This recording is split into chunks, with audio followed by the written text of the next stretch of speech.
The Silver Crown by Robert C. O'Brien, Chapter 29, Jenny. The king's mask had changed. Gone was the gentle, tweedy, patient scholar who had talked to Ellen so pleasantly.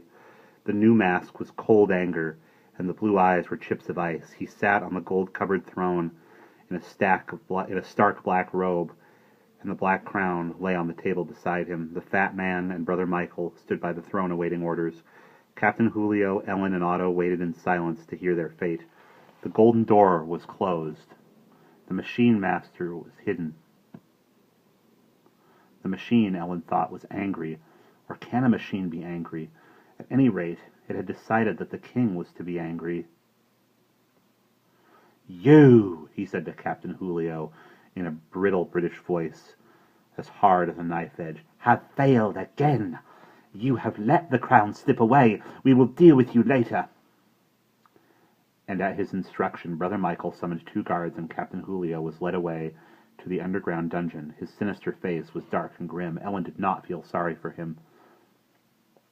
"You," the king turned to Otto, "betrayed your orders.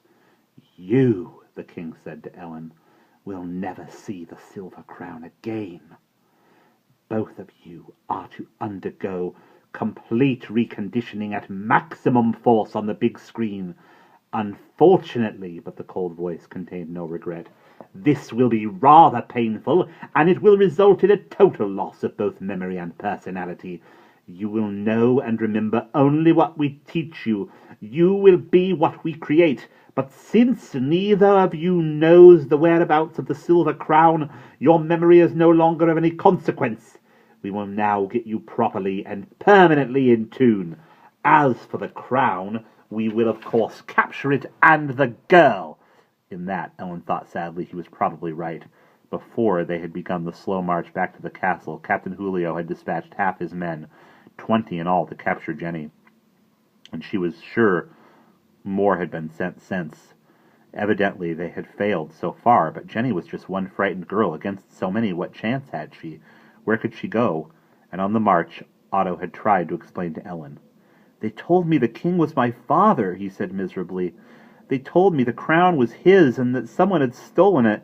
And when I was in the castle, I believed everything they said. They gave me the blowgun and that black belt to wear." Poor Otto, you couldn't help it. "They told me to trick you into telling where it was, and if you wouldn't tell, to help you escape, and when you found it, to shout for help. But when you pulled the belt off, the whole thing stopped. But then it was too late." "At least you tried to fight them in the end." "I got 3 of them." He brightened a little. 4 if you count the guard." As they walked back, surrounded by the enemy, he had stayed close to Ellen's side. When he spoke to her again, it was in a voice as low as a whisper. "Do you think, when we get back to the castle, back on the black paths, I'll get in tune again? I don't know. Probably you were before." "I hate it," he said fiercely. It's like being somebody else. I'm going to try not to." The first time Otto had stepped on one of the black paths late at night hunting for food, it had caught him unaware. But this time he knew what to expect, and as they approached the gate, he whispered to Ellen again, "Put your hand on my shoulder." She did, and when they stepped onto the dark malignite, she felt his hand grasp hers, pull it off his shoulder, and squeeze it in a grip so tight it hurt. His eyes were closed with effort. Hand in hand, they walked through the front door of the castle. Finally, he let go. "I did it," he whispered. His forehead was wet. But what was the use? For now it was all over. There was the king, sitting on the throne before her, pronouncing their doom. She stole a quick look at the door leading out of the green room, out to the elevator. But half a dozen of Captain Julio's men stood guard in front of it. Beyond the king were the bay windows. Supposing she could dash that far before they caught her. Could she throw open one and leap out? But it was 7 stories down. She would surely break a leg, if not her neck. Her eyes darted around the room. They fell on Otto. Everyone else was watching the king. Everyone but Otto.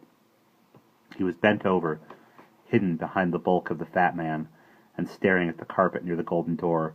With his sharp tracker's eyes, Otto had seen something no one else had noticed. There were small muddy footprints, barely visible, leading to the door. His own shoes were still damp from a long walk through the stream, but he had not been near the golden door, nor had Ellen. Still bent, he crept across the room, carefully keeping the fat man who was facing the other way between him and the king. He saw that the door was not, after all, fully closed. There was a small crack, through which he peered with one eye. He reached inside, then withdrew his hand swiftly. "Ellen!" he shouted, interrupting the king most audaciously. "Catch!" His hand moved, with his deft knife-throwing motion, and a streak of light shot across the room, striking Ellen on her right wrist. She clutched it.